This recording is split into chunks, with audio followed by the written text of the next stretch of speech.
10 लाख रुपये जमा होणार आहेत. आमच्या पक्षाने सुद्धा काही जाहीर केलेले आहेत.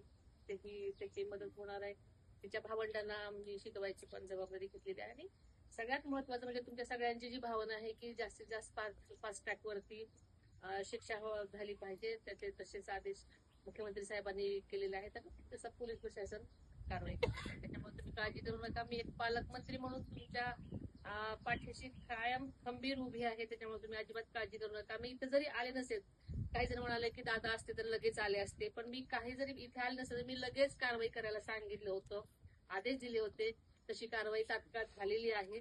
त्याच्यामुळे तुम्ही कृपया काळजी करू नका.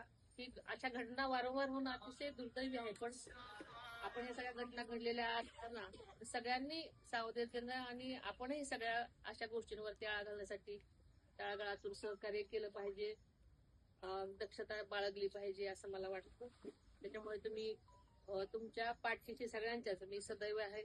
कुठल्याही चुकीच्या गोष्टी आम्ही पाठीशी घालण्याचा अजिबात प्रयत्न करत नाहीत. त्यांना जास्तीत जास्त अशा लोकांना शिक्षा झालीच पाहिजे असं आमचंही मत आहे. सरकार नेहमी तुमच्या पाठीशी खंबीरपणे उभं आहे. त्याच्यामुळे तुम्ही काळजी करू नका.